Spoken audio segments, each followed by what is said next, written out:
Good evening and welcome to the Laugh It Monkey Music Show. Today I'm Mark Weiss. Mark, welcome back. It's been a while. How are you? All right, thanks, Sean, for having me. Well, I had to have you. I love your book. I love your photos. You got the your rock magazine going on. I want to talk Yeah, about it and promote it. yeah. The last time we talked was probably 5 years ago when the decade that rock came out. That big coffee table book. Yep, 6 pounds, 6 ounces.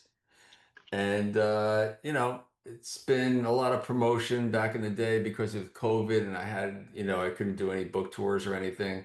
Right. So I kind of took on social media like everyone did, really, and it Yeah. became a way of life and promoting things. So I was kind of fortunate for that because that is important these days.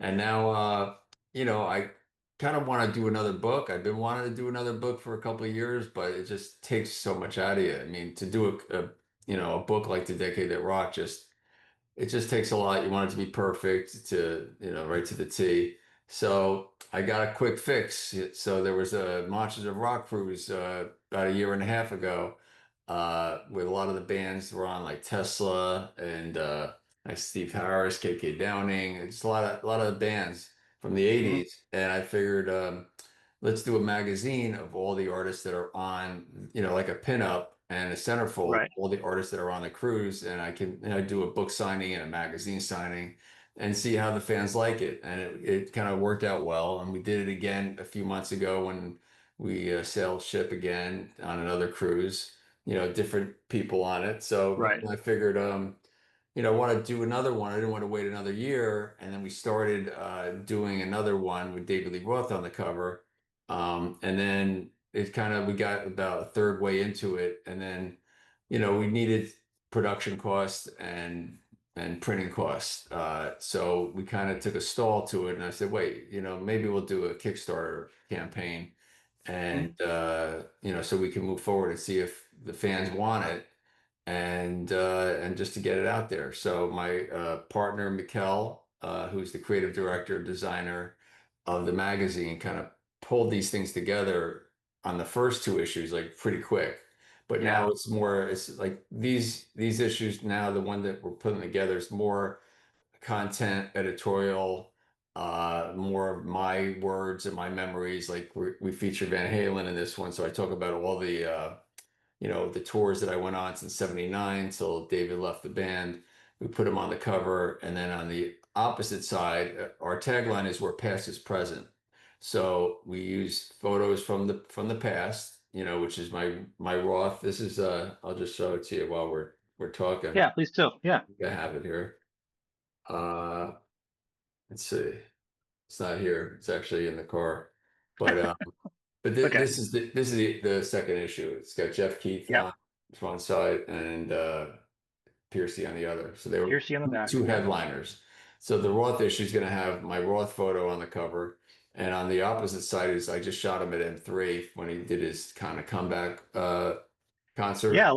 He was a big explosion for him. There, a big comeback. It felt like. Right. And he just started his tour this past weekend. So I shot the show. I haven't seen him in 40 years, and he kind of calls me out.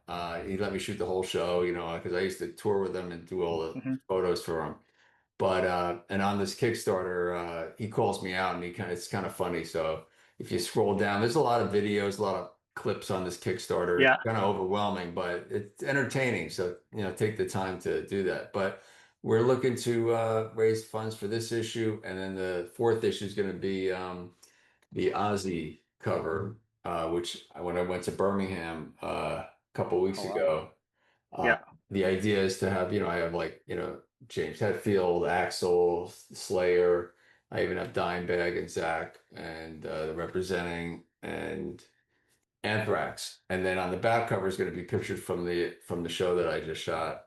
And then in between is going to be the same, bands from that era closing into Right. the fold. So it's kind of a cool thing, and I think the fans are going to like it. And it's like it's a pinup magazine, and it's also like here's a centerfold, Sebastian. Like just I kind think of it's a great idea because I think your audience is my age at the time, and now this is one of the few music industries that younger people, like my daughter's into it. Like, you know what I'm saying? Like it's not like remember like growing up, it's like you didn't get into your parents' music. You listen to a big young crowd going into the big bands or whatever. You know what I mean? Yeah. So but what I'm saying is this is perfect because my daughter's age group and the younger groups didn't get these magazines. They get these books, but they didn't get the excitement of having these magazines. So this is perfect, I think. You know. Well, that's what Plus, I'm hoping. Because I mean, I know like 50-year-olds that was my target age for back in the day in right? the 80s. They're not going to be putting pinups up now, No, But a few might. A few might. yeah, hopefully they'll buy my gallery prints that I sell for, Yeah, the gallery, with the signatures and additions. But I think, like you said, like for your kid, witness like hanging them up on the room on, on their walls. yeah. I think it might catch on. So hopefully it will, and we can raise some I funds. hope so. We're two-thirds there, and Yeah. the Kickstarter is done August 14th, so we have a little time. And I just ask everyone to Good. take the time to go to markweiss.com and just click on the Kickstarter campaign. You can see everything that's about it and all the different rewards and whatnot. Yeah. I'll put the link also to the show on the podcast and on YouTube. People, I encourage everybody to go and follow him and support him. Also follow him on Instagram. I do. He's great. Lots of pictures. You know. Yeah, So to me, it's really great is to me is like, and I can't imagine how hard it is for you to go through your photos with all the memories and find that one picture. If hmm. they're both so good, each one has a certain thing, like which moment I know. it's going to catch. Because I couldn't even imagine what it's like. I mean, you have so much of a musical history that no one's ever going to know, locked away. So it's like, how much can you put out there that's going to get the biggest bang to carry on? You know, Right. That's exactly right. That's well said because it's like that's the hardest thing. Like I don't want to put myself in that situation because it's hard. I got to look at hundreds of photos and today when I shoot a concert it's thousands. It's even yep, harder to pick those photos, but I do. I look at them. I just whatever kind of I feel I grab and then I'll maybe take five of them and then whittle that down to the one photo that's going to be the main photo in the right, spread. And and that's the one that's going to be on their, they're going to have around and show their friends and maybe hang it up. So, out of all the photo like this photo shoot with George Lynch I did in 87, there's probably a few hundred pictures, but that one spoke to me, and that's the one I did. So, magazines back in the day, like Circus, Hit Parader, Rip, Faces, all hmm that, I didn't have control over the picture that they ended up yeah, using. I would send them like the shoot, I would do a quick edit, and then they would pick what they thought. And, a lot of times I was like, I wish they would have picked that one, or, why did they even pick that? right. So Did, now I did have the, opportunity to control it, I guess you could say. side question real quick though? When we sell off the magazines, do they buy the picture outright or is it a one and done? It's like I noticed like growing up, like a lot of magazines, you see your shot, and then also like reversed, like they're trying to get more out of it. Where they try to, I'm not saying just Circus, but all magazines do like do the reverse. Was Well, they kind of maximizing it? what happened with me is like I started shooting for Circus when I was still a teenager, so I Right. just wanted to see my photos in the magazine.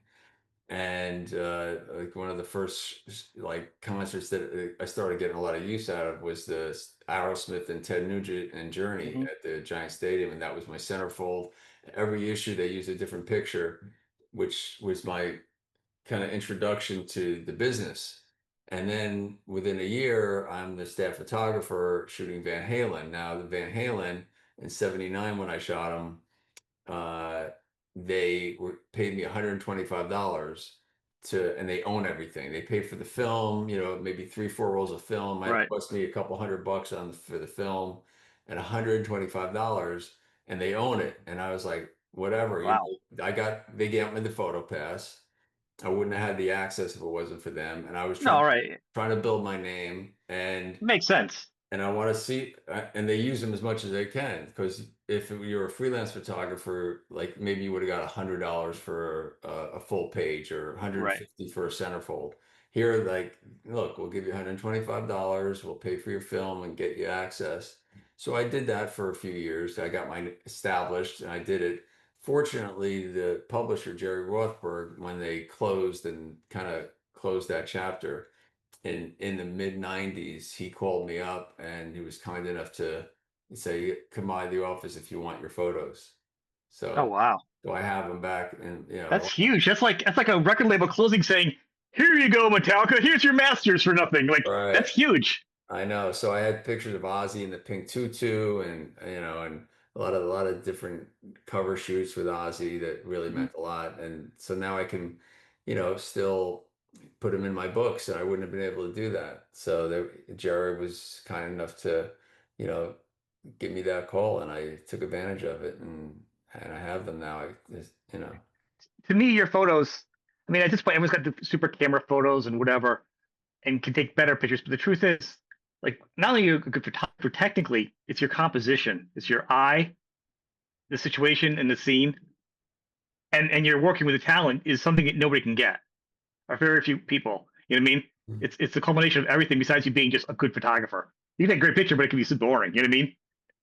So to me, you're working with the artists all the time and working with the personalities, which allowed you to do all the fun shots with Ozzy or get a band to do something they normally wouldn't do. That's Was it hard if you had a good idea to say to certain artists that maybe tougher? And when you talk, we mentioned like Danzig didn't want you to touch him or stuff like that. Was there sometimes you had a really good idea and you said, "Hey," you're like hesitant to say it to the artist because you're like, "This could kind of blow up on me," type of deal? Well, usually my ideas they come through and they kind of go with it. But I remember when I was doing Kiss during the Crazy Nights tour, and they had this big tour book, and they had a concept where they would be in scenarios with all these women, scantily dressed women. Paul had a bunch of nurses. So Yeah, I built a set for that. Gene had all these like maybe 20 girls. They're all playmates and whatnot. Eric Singer, Eric, yeah, no, Eric Singer,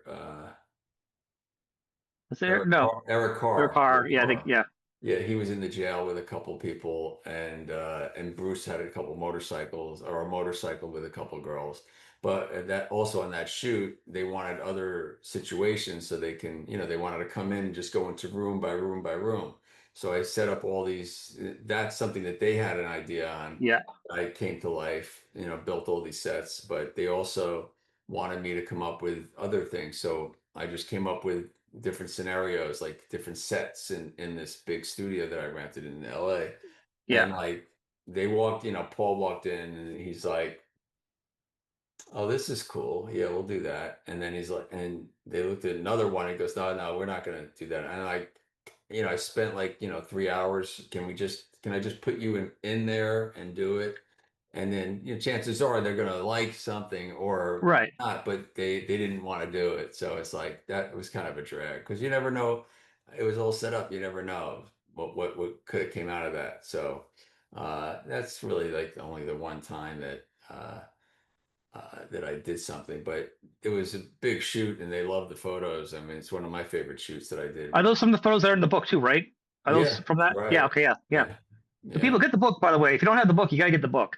It's a great book. Yeah, It's still and out there to buy. also in the rewards you can have the book with the photo and I sign it. So that's it. That's in this Kickstarter as well as prints and things like that. Well, I mean, and that was the thing. Like I said, if I go to a concert, I take a picture just for myself, and I have 15 pictures or a billion pictures, right? And I'm like, I can't keep all these. This is ridiculous.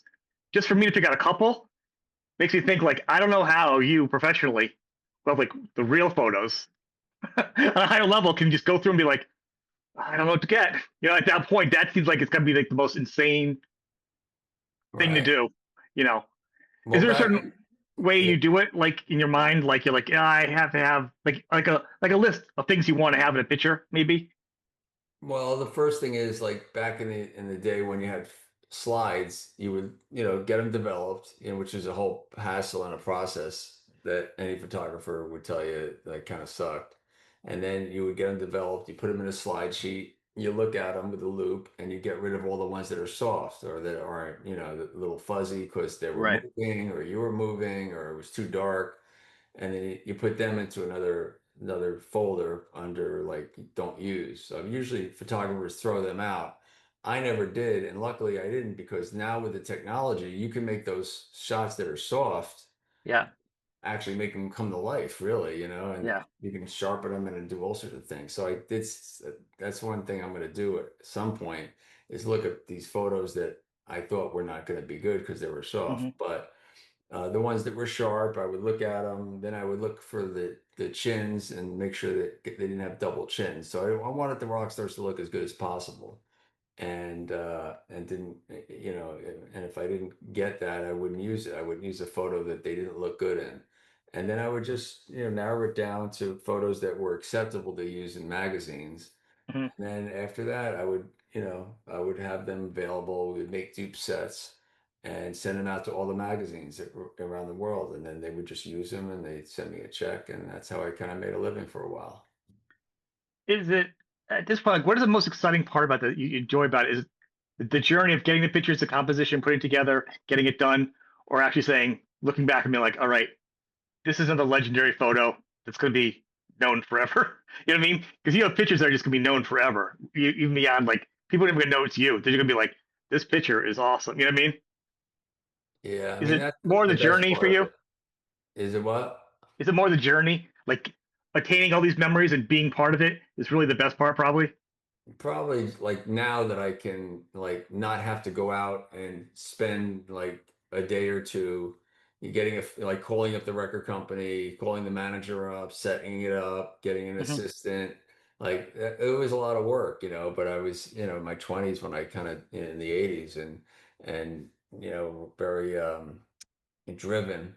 So now it's like I have all these memories and all these photographs. And so now I enjoy grabbing them and then choosing them and Yeah. picking the one. So that's the chore now, but it's not really a chore, but it's again, It's a good chore to have. It was one of those good problems they talk about, right? it It's a good is. problem to have. It's like every time after I do a photo shoot, even back then, after it's done, I take a deep breath and go, wow, okay, I got something that's gonna last forever.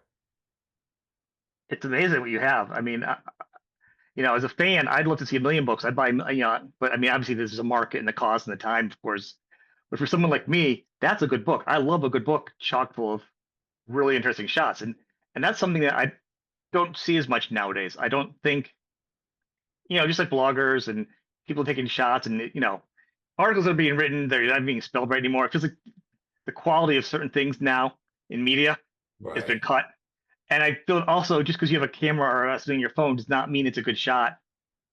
I feel like those things are missing. You know, Yeah. and Well, that goes back to the book. Why this is good for if you look at your you know your magazine. That's important. right. Well, it's like when I went to Birmingham, I mean, I was waiting for approval for Black Sabbath and Ozzy pictures from Sharon, Hmm. uh, because I told them I would give them approval.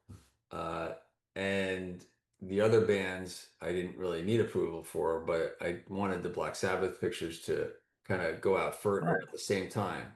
And of course. because of the craziness of the concert and then sadly his passing, it just didn't happen. So I'm probably one of the only photographer. Well, it's only me and there's only a couple of photographers that Sharon had us shoot, uh, and other people that were just like friends and whatnot. So there's a lot of photos that are out there, but none of them are mine. And uh, once the time's right, after it kind of like settles down, mine will be kind of a breath of fresh air, and you know my photos will because I didn't have the time to like really edit them, and I don't like rushing the edit and just posting anything. Uh, that's one of the things that I wish I didn't do. I wish I was more like at the moment and just post them on social. But when it comes down to it, I want it to be perfect. I want it to be representative for like for generations to see it. So I'm not as instant as a lot of photographers are, but when it comes out, I feel it makes a bigger statement. Well, and I think that's what I'm saying. I liked it about you. It wouldn't be bad if you did it because you have a good eye. But you do something a lot of people don't do anymore, and that's kind of your stamp of approval. So there's not anything going through that you're not 100% okay with. Fresh the next day or fresh eyes. You know what I'm saying? You're not Yeah, like, I was tired. I was excited. I was adrenaline. I just put it up there because I wanted my picture up there because everyone else is doing it. I want to make sure mine gets seen. You Right. know, Yeah. you know, you're more take a deep breath, sit back, let's do it right the way it's always Yeah. been done. A little more You know, integrity, you know? and it matters to a lot of us. It matters to me. I'm looking forward to your pictures. Those are gonna be the ones. You know, they're probably gonna be the ones that make a difference. You know. Um, Yeah, I actually have like the first photo when Ozzy appeared with the solo band with Zach mhm. uh and he came out in the middle of the stage like with the peace signs, like just kind of came up with the chair. And I didn't even know how he was going to come up on stage. I mean, I had no idea, but as soon as I Yeah, saw there's some movement, I kind of and it was a high stage, so I kind of like went back, stood on something, and kind of grabbed a shot, and I got like the perfect shot. It was amazing. And then at the end of the show, after the Sabbath show, the Ozzy was there, and the stage was he had to kind of stay there because he couldn't move, and the chair wasn't no one like grabbed him, so we had to wait for the stage to turn to the backstage yeah, area. And as he was like embracing the audience, he raised his hand with the same peace sign, and then it kind of turned away, so it was kind of like the yeah. last photo. So I kind of got the first photo and then the last photo, Oh and then wow. and then and then I kind of looked back at my archives when he passed to try to have some memories on him and do a tribute. I did a tribute to when he sang Mom, I'm Coming Home." Uh, I found some of my special photos from the '80s that Yeah, so it would fit a little bit, where he was, just where it just fit the song a bit, and maybe three or four photos. And one of them was a photo from '81 when he had the castle and he had the cape and he had the peace sign too. So it kind of fits together. So that's on my social, and it's also, uh, and that's on it's like right, it's pinned, so you could see that. That's pretty cool. So there's one. I saw it. I loved it. I thought it was comforting between that and the music, and I was trying to go to the legit stuff. You know what I mean? The real Yeah. people, because the relationship you had with Ozzy was, you know, carte blanche on so many levels. You know, Mhm. as far as access that you get. I mean, obviously, Sharon. I mean, they have a standard what they want. Depends what's going on at the time. But for access for photographers, you pretty much had one of the best situations ever. You know? Yeah, yeah, I was lucky, I got there at the right time, and we kind of helped each other. They were getting into the solo album, and I was working for Circus magazine, and they needed to get into press, and I was still pretty young, and Circus gave me the opportunity to do a cover, and that's how I met them, and then I got to you know we kind of connected and became fast friends, and through the decades, I shot Jack's wedding, I shot Kelly's album cover, Shut Up, and got tons of bit of little kid pictures of all of them, for Yeah. when they were gatherings and whatnot. So Did you see them? Did you get to talk to him? I mean, he had a lot of people that day. I can't imagine he got to talk to everybody. Did you get to see him for a minute? unfortunately, I couldn't I because there was so much going on at the concert, and the stage would continually turn, and I felt Yeah. that I like to get backstage photographs, of course any photographer does, but I wanted to capture the event as it was, and if I Mhm. would go back I would miss one of the acts, and I really wanted to capture all the acts, and the one or two times that I tried to go back it wasn't a good time, and obviously there was a lot going on that day, so unfortunately I didn't. It was almost impossible for. I mean, even Zach didn't. I mean, it was just so much going on, especially with his health, the show. Like the fact that he talked to anybody is amazing to me. You know what I mean? Yeah, It's just yeah. for like for that show. Did you have? Are you any kind of restrictions for shooting it for that No. show? You had full whatever you needed to Hmm. do. Yeah. And also, about 3 months ago, I was called by the museum, and they said that they wanted me to submit some of my photographs because they want to put them in. They had the Working Class Hero Museum, which is actually it was supposed to be done, but they kept it up. They're keeping it up for a while. And it's basically like his little trophies and platinums and awards and MTV Yeah. award, all this stuff. And then there was three photographs that they picked, and it was two of them were mine, and Congrats. yeah, and they were big, like, photographs. Probably one of them was from the first time I ever shot him live. So that was rewarding. And on my social media, I posted, of course, me going through there, Yeah. looking and finding it. So there's some cute stuff on there. So, I encourage people to go to Rock Mag, all my socials, Instagram, Facebook, and like it and share it and check it out because, it's a new magazine and we just started the social media.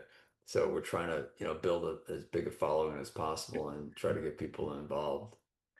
I mean, I think the rocking, I mean, has to, because like the book, I mean, there's so much you've been a part of. You've like really documented most of our lives of every big rock moment. You know what I mean? I just look through. It's more like a yearbook for me. Growing up for all the artists. I mean, so I think it's important you do that. Did put down though? I thought I read somewhere that if it doesn't hit a certain number, it's an all or nothing thing. Is that still going on, or is there a chance to? Because the finances for the Oh Kickstarter. yeah, for the That's Kickstarter, you mean? yeah. Yeah, we're at two-thirds there. So we raised 10,000 already and we need 5,000 more. And we have until August 14th. And the thing is, when I really only started promoting it when I went over to England, that's when the Kickstarter Mhm. kind of took off. We launched it a little bit before as a soft opening, but the plan was to take this cover and have like the bands like, to help promote it, by Right. so, I interviewed Rudy Sarzo, who's on you can see what he says about it on my, asked him about Ozzy a little bit, which has like, I think 2 million views, which is crazy. And, uh, and so after I did this, I also left the magazine with Ozzy's assistant, John, to ask if he'll pose with it, the Mhm. magazine, because I couldn't get to him that night. And after Yeah. the show, he wasn't looking good and, he was tired and everything. So the following week, they did a meet and greet autograph signing at at an event in Birmingham. So I asked John if he could have Ozzy pose with it. So he did. And Oh, cool. he posed with it and he sent me the photo. Sharon approved it.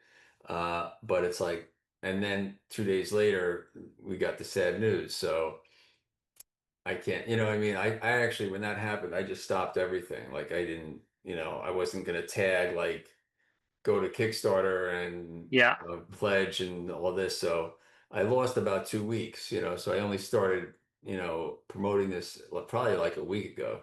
So uh, out of respect for the family and just that how I felt about the whole situation. Uh, But that's why I like you. That's why, I mean, when this was happening, I was like, let's do this. I got to talk to you today. I had to move my schedule because I want to support this because that's the kind of person and that's the kind of thing I believe in supporting. A lot of these things, when they go online and something happens, it's a fine line between saying this artist passed without trying to promote yourself. I've always right. struggled with that. You know what I mean? I've had a lot of artists on and sadly they passed, but then I'm like, I don't want to, I want to put a tribute out there, something nice. I don't want to ignore it, but I don't want to jump in the machine of you know what I mean? Like if Yeah. people want to take advantage of it. That's kind of Yeah. gross to me.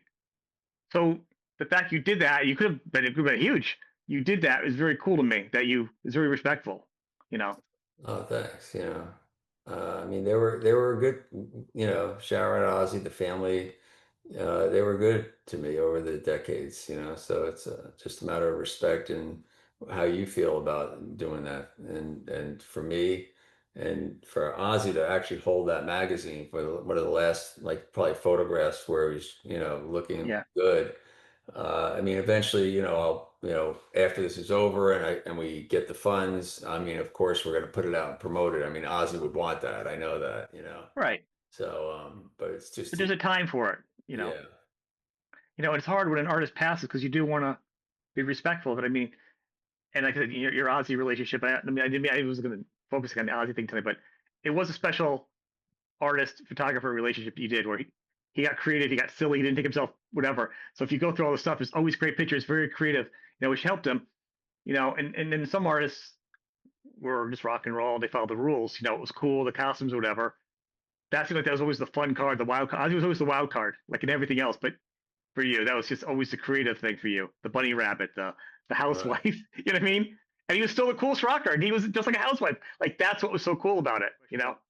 Was ever a challenge like balancing between bands and bands' personalities? Now everyone's more friendly to each other and competitive, and everyone's aged well. But at the time, there was a lot of young egos. Was it ever a challenge like between some bands coming by, or oh, you shot this band, like you were in the middle because you're friends with both bands? Was there ever Uh, situations like that? And you don't have to name anybody. I'm just curious. Did you have to deal with yeah. the politics of like, come on, guys, I like you both? Like, Well, when Quiet Riot came out, like I was really good friends with Kevin. I mean, he let me. He gave me keys to his house in Hollywood, and we were just buddies, you know. And then they took off, and they got big, and I toured with them. But I always remember, like I was at the Rainbow, and I forget who I was hanging out with. I don't know. It might have been Vince Neil or I don't know. I forget who it was, but. Uh, they said, "Where are you staying?" And I said, "I'm staying at Kevin DeBro's house." And they were like, "Oh, really?" Like I was like, "Yeah." He's like, basically he's my friend. You know what I mean? But at that point, different, yeah, well, Kevin was very, how do you say, not really politically correct with his band, with, yeah, so it hurt him, but he couldn't help himself, you know what I mean? Uh, so I never like not, said where I was, like, right. Kevin's my friend, so no one didn't say that like I'm not going to shoot with you because you're hanging out with Kevin, but they just I would get a look once in a while when they would ask me something like that. You were on for we did the Quiet Riot book too. Keep Right. on moving. Keep We on were on rolling. for that one too. Keep on Yep. rolling. So that was the Uh, first book that we published, Mikkel and mhm. I, and we put together. That was like a passion project from Missy, who was That's right. It was Missy. Yeah. Missy Whitney, who was the actual fan club president for um, Kevin DuBrow through the Kevin DuBrow years, and then during Quiet Riot years. So she had this memoir and some photographs, and I mixed my photographs and Ron Sobel, who was Kevin's best friend back in, when he was like a kid. Yeah. And we just mixed them all together and turned it into a really nice, hardcover with a gloss in it, with a gold embossed. Had Rudy Sarzo do the forward, and his mother did the afterword. So it was it was a nice book, and it's still available. We still have a handful left. Well, so people reach out for that too. I forgot. It's actually your third time on the show. See that? My memory's going, and I'm not even. Oh yeah, right, right, This right. is welcome back to the third time. Let's do that properly. The trilogy now. Because I'm always, like I said, I always want to support your work. Thank Um, well, you're welcome. I do have to say, one of the questions, and I always wanted to ask about in the book, you've got a great picture of the Dokken under lock and key outfits, the Lord of the Ring outfits. I've talked to Don a few times. I've talked to a lot of these guys a few times. Don talks about how he hated the outfit. I mean, those are crazy outfits. You know, he wanted to be more street clothes or whatever. Do you have any funny antidotes from the shoot? Like just with the costumes, like being like, what the hell are we wearing? Or like the buttons. Well, you know what I'm Oh saying? Was there yeah, any kind of, yeah. It was definitely a Spinal Tap moment. We're at the studio. I had this concept because I art directed it as well, of this key that looked like the Dokken logo. mhm. We had it cut out like out of plexiglass, and the idea was them to be in this like space in front of it, and then in the back would be the back of them smaller. It kind of looked like, I think there were some copies made of that where you can see both the small. Yeah. It was like they didn't have Photoshop then, so it was like cut out. It looked really cheesy. So they got Oh, rid of that. They got rid of that. But talking about the outfits when they came, I was there when they came, and I think it was Ray Brown who did the outfits, and they always used to try to outdo each other, and that was right. 85. So 85 was the biggest glam, that like 85, 86 is when everyone glammed out. That's when Poison Right. Billy kind of hit the mark, and even Ozzy had the high hair. All the bands, Sparkly jackets. Yeah. everybody. Oh The yeah, it yeah, has like the Doc. buttons and the cuts, and it very look like a French revolutionary sort of Lord of Yeah, the Ring kind of. so they take them out of the box, and there's all these different colors, and they're all like saying, I want the green one, I want the red one, I want the yellow one, or whatever it was." And then they took them, and because they had their names on it, and then they kind of started putting them on, and one of them like they didn't like really fit, they were really tight, and it was just for the photo shoot, and they kind of got them on, and they were at first they were like, it was a little much. And then Right. they had no choice. That we had the concept, we had the studio rented, there was nothing else that would have fit in the concept. So they kind of went along with it. We did the photos, and no one like killed the shoot. We never did a. Everyone was like, "All right, if this is what we're gonna do, this is what we're gonna do," and it kind of worked for them. I That was also think. used for the album cover, right? The yellow background. That was right. That Yeah, was all for the yeah, shoot. So visually, like I never looked up close to it until your book, and I saw the lapels, the buttons, and how crazy intense detail it was. yeah. And I didn't even think about it until I was talking to Don about it. Him talking about it, I'm like, oh, I gotta go back and look at it. And then I went back and looked at the details in the book. I was like, to me, it was the color scheme and the looks of the artists. I wasn't even really focusing on the details of what they're wearing. Well, at that Right. time that we're listening to that music was probably in 13, 14, Right. 15, and even younger. And they kind of look like superheroes. You know what I mean? It's Yeah. like, so it kind of worked, and it's still there. And when you see that cover, or when you see Night Song, Cinderella, uh, you Iconic. it just pops at you. And The Last Command, I did the one of with Wasp. That's another one. Uh, Hmm. that kind of pops. You know what I mean? So at the end of the day, it probably did help sell some records, and put them in front of people that they wouldn't have been in front of. So Oh, I don't think there's anything wrong with me. As I'm saying, I think they're iconic now, but like looking back at it, it's pretty amazing to hear their comments about it. Because to oh me, yeah, I never no, thought about it. To me, I'm like, yeah, the Cinderella, that is a to me that sticks out as much as the Zeppelin album or the Dokken Under Lock and Key. That is probably actually the album that sticks in my mind first. When you mentioned Dokken, I think yeah, of Under Lock and Key album cover, the yeah. yellow, the outfits because of the color scheme.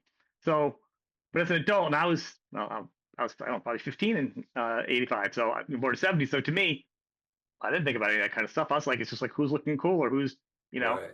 I think they looked at themselves and thought they looked cool back then. I know now they look back. I mean, I've been on panels with George and Don, and Yeah. they kind of like blame me for it, like I did it. Like I'm the one that made the clothes, I guess. I don't know. Or you kickstart, like just keep this thing going. Is the goal to do like 2 episodes? I mean, 2 magazines every year. Is that your big picture plan? So this is the first issue that's kind of available. Um and on rockmag.com, and this is the second issue.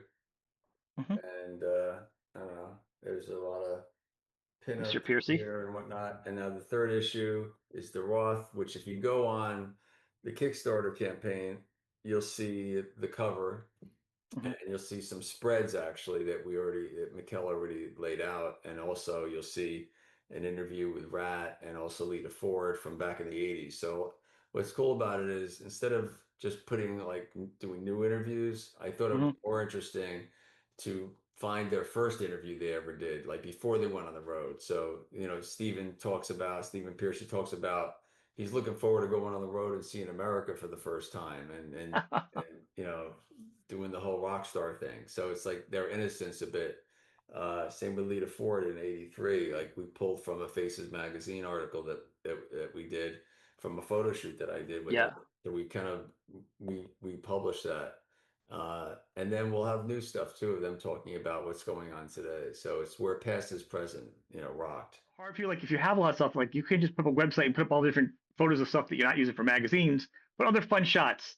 Because if you don't put it out there, you won't get monetized, or people won't pay for it. It gets stolen. So for you, it's like unless you can do a print physical sale thing, is that the challenge for you for putting that stuff to kind of recoup Uh, anything? well, I kind of like, I mean, I don't like put a crazy watermark on it. I have a little photo credit, but I feel like it helps, if people are looking for me that are doing documentaries, and they Hmm. see it out there, and as long as it's a fan and not like someone that's making money off it. Yep. I have lawyers that go after people that use it and then they monetize it. So, and you can't control everything, but I do want to share and I want to promote. I have to promote what I'm promoting. So that's kind of like, you gotta give a little. But I do want to say one of our rewards is this Yep. box set that I have. All right. So I mean that's me when I was uh, 17, used to scare people. That was my first camera. So this is kind of my collector's box here. And in this box, you have different bundles. So you would get like all four magazines. So you get the four magazines. And Oh then wow. you would get in the big bundle, you take it out and there are these gallery prints. So then you have a nice little box you can like, put in your room. And the gallery prints are so I have like a Guns N' Roses bundle where I have like four of these photos. I have a Mötley bundle. I have a Van Halen bundle with, I tell you right there. I love the Eddie picture. That's one of my favorite all-time Eddie Van Halen pictures that you have there. With him holding the guitar. thanks. Yeah, that's the one photo that when he passed, sadly, a lot of bootleggers took advantage of that and made t-shirts out of, that one photo that I just showed you. That sucks. That sucks. So, and you can't even go after them because you try to, and then they close up and they're running Yeah. out of someone's basement, and then but It's yeah. the box set. How Uh, much is that? this one is with all 20 prints, 8.5 by Yep. 11 signed prints, and the four magazines is I think it's 1,500. But I also have the bundles with the four where it's like 250, where you get Yep. like if you get the Van Halen bundle, you get four photos, four magazines, and you get the box, and that's like I think 250. And then I also have gallery prints that I usually sell like my 11 by 14s I sell for like $600. Mhm. Now if you, for this only 4 or 5 days left, you can get the 11 by 14s where I sign it. Uh, and I kind of write the band in the corner. You can get it for like $200, so it's kind Oh of wow. so it's a fraction just to show the support, and so there's like maybe 20 different photos that you can choose from, I think, on that, and Okay. I'll there's check it other out. things too. Those are good values. All those are good prices. I mean, it seems expensive. Some people they don't come from the world of print media and the cost and this and that and the value of the original and the history. You know, Yeah. it's good value right there for that stuff. So, you know, I want people to Well, support you. it takes a collector, or it takes someone that wants to support what I'm doing and sharing. And we're also doing it's the bigger picture. Once this thing takes off, is the website. So Mikkel, who designs the website, it's rockmag.com, will be we're creating a platform for other photographers and journalists where they could have their rock scene, where if we hook them up with photo passes all around the world, whatever bands they like, as long as it's rock. It could be new bands, it could be Hmm. classic bands, it could be prog, whatever, and we'll have them featured on their own page, so they can send that, and then it's a social media thing where everyone kind of can check everything out. And I'm the editor of it, so I'll only let the best pictures go in there, Right. and it's kind of a little bit of mentoring and helping out, and that's what I kind of want to do. And community wise, it's going to bridge the age gap and help Right. keep rock alive. I mean, Exactly. people are getting old. We need to keep, some young people that play instruments, for God's sakes, you Yeah. know? There's Uh, some out there, and it's this the social. That's one thing that's good about social media is like if you have talent and you got the power to promote. mhm. You have the tools. You're not waiting for like that one record company deal to come through and then be at their mercy. Now, if you have songs, you have a band, you tour, you work hard, you can actually, make a career out of it, especially with a lot being a live act. So Right. the business has changed, but it'd be nice to bring back some of the originals, like they're bringing back like the album covers, like the 12 inches, like. So this is just a one step for the magazines to Cool. try to turn it more into a fan friendly, because there's magazines now, there's classic rock and there's Rolling Stone, but there's nothing dedicated to like straight rock, and there's nothing Right. dedicated to, you know, the old pinups and the centerfolds. I mean, this will have Right. content as well as editorial, but it's always going to have the pinups in there so that they can be ripped out and put on. So that's something that I feel like will change, you know, the way. Yeah. No, I want to thank you. Maybe your website's even up more. If you want to come back again, we'll constantly promote you. Um, People check out everything. Everything will be below in the links. Thanks, man, for being on the show. I appreciate it.